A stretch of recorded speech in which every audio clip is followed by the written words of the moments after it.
Amish Americans. Cultural differences. Who are the Amish? Americans find the Amish culture to be fascinating, so much so that Amish have marketed off this interest by creating tours of their homeland and selling Amish goods. While they are Americans, the Amish have a culture unique in comparison to modern America, valuing simplicity, religion, tradition, and harmony. While communicating with the Amish, it is crucial to acknowledge our cultural differences in order to effectively work alongside them. You will need an open mind, tolerance, and ability to adapt. Language and dialect. Be mindful of dialect and cultural factors of language when communicating with the Amish. This will be important in understanding their culture. Native language. While most speak fluent English, they also speak German and Pennsylvania Dutch. When communicating with young children, Pennsylvania Dutch is their first language before they learn to speak English. It is important to note that there may be a loss of communication between English speakers and children. Greetings and sayings. To say hello to Mennonites who only speak Pennsylvania Dutch, you can use the term Guten Abend, good evening.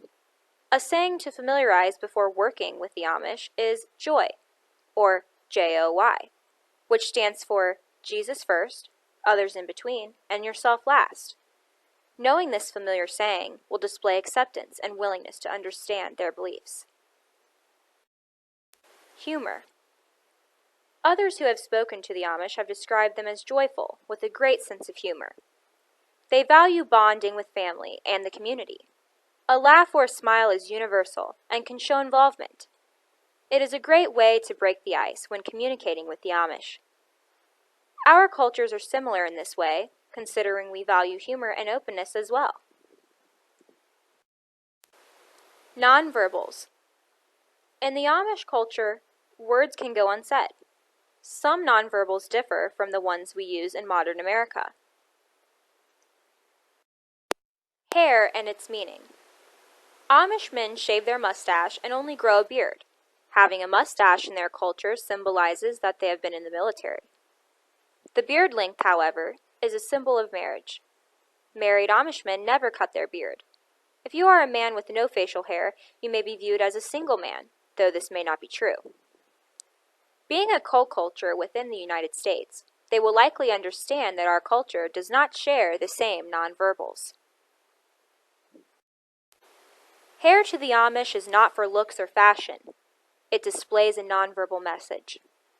Amish women are encouraged to never cut their hair. In their religion, they are told that God does not believe women should cut their hair. This communicates a message to others. The message is that women who have long hair are women of God and are obedient to the church. Breaking this rule would be taboo in their culture and looked at as disobedient. If you are a woman with short hair, for instance, this may be something that Amish women see as a symbol that you are not religious. Sacred symbols. In contrast with our culture of Catholic and Christian murals, stained glass, crucifix, and large elaborate churches, Amish do not display faith in this physical way. They don't have decorated churches or emblems for their faith. For instance, a cross would likely have no meaning, when in our culture it would be a symbol of prayer. Religion. When working with the Amish, showing an interest in their religion can show tolerance for their culture. In comparison to modern America, as stated, Amish do not have church buildings or weekly Sunday gatherings. Instead, services are held bi-weekly. These religious gatherings are performed in a home or barn rather than a typical church. Religion is a large factor to the Amish culture, affecting their community, dress, appearance, and way of living. The Bible is interpreted literally and followed as such. A religious rule amongst the Amish is that children only go to school until the 8th grade, unlike the United States, where children are required to stay in school until the 12th grade. The reason for this is that children are supposed to learn a trade after the 8th grade. The trade many Amish men learn is farming, considering there are miles of pastures that need plowing. This has been reviewed by the state of Pennsylvania, whether dropping out of school should be allowed in Amish communities. Because of freedom of religion, the Pennsylvania state government has exempt the Amish children from staying in school past 8th grade. Time. According to a local Mennonite, time is looked at differently than in modern America. He states, "If you are a farm people, you tend to go to bed very early, when it gets dark, and get up at the first light of day. If you have electricity, it means you have electric lights that are on in the evening. That means your schedule is shifted over to one that is not based around the farm, but rather based around technology, in this case, electricity." In our culture, time is created by our electronic devices, whether that's our phones or alarm clocks. Amish men who work on farms use the daylight as a way of telling time. They rise with the sun and go to bed at sunset. This can be an important aspect of working with the Amish. With no electricity in some homes, all work must be done by daylight, unlike our culture where work can continue into the night. Holidays and worship times. In modern America, our time for family, holidays, and church can be limited. Many of us are required by our jobs to work on the Sabbath day, or even on Easter and Christmas. In our culture, this is considered a norm, and many people do so. Our time is limited, and we are required to make changes to our lives. In Amish culture, it is highly important to allow time off for weddings, holidays, Sundays, and funerals. Dress and fashion. Fashion amongst the Amish is viewed as prideful. Amish value simplicity in their lives as well as in their attire. Clothing and jewelry should be kept minimal when working with the Amish. Clothing regulations are decided by different colonies. These regulations are put into place to make sure that no one stands out. Subdued colors like dark purple, navy, brown, and black are considered acceptable and common. Women and young girls wear long-sleeved, ankle-length dresses, as well as white bonnets called prayer caps. Amish men wear straw hats with denim trousers, as well as suspenders. The Amish value simplicity and unity. Things like patterns and jewelry are considered vain. Even a wedding ring would be considered a display of vanity. These things should be avoided when speaking with the Amish and accepting their culture. Gender roles. Although different, Amish gender roles have similarities to modern America. Equality is valued amongst Amish men and women, but gender roles are followed. Men and women gender roles. Leadership roles are for men and their culture. Men also make the rules that are followed by the colony.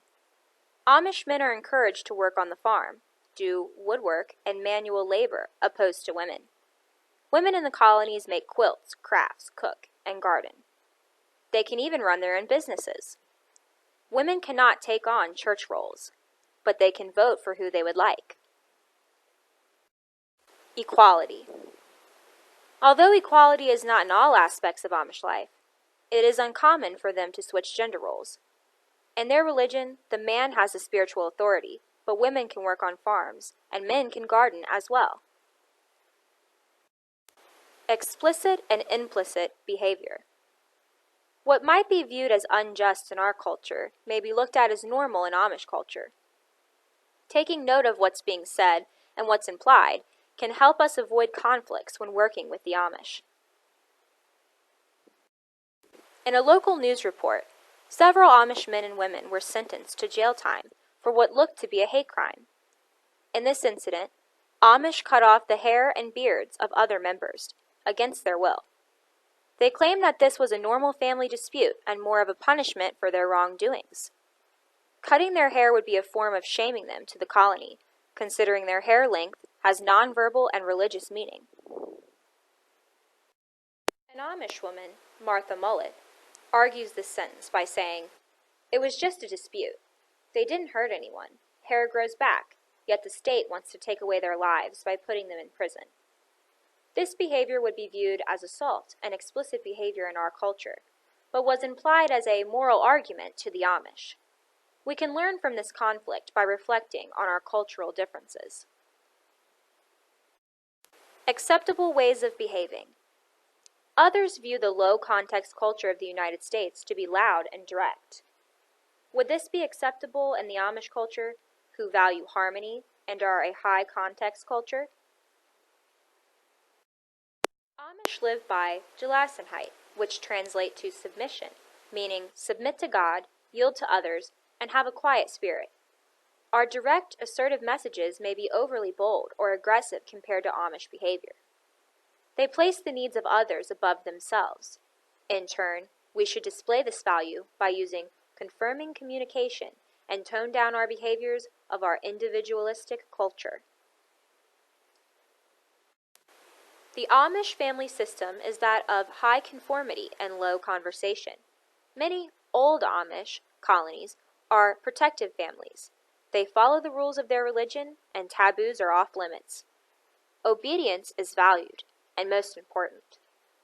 In some modern colonies, they display a consensual family style. Expressing themselves is considered acceptable, but the final say comes from family and community influences. Having this knowledge of Amish culture can help us view the similarities and differences we may face. The Amish are a co-culture of the United States. You may find their way of life to be similar to your own. Keeping an open mind and having the willingness to learn about other cultures can benefit our communication.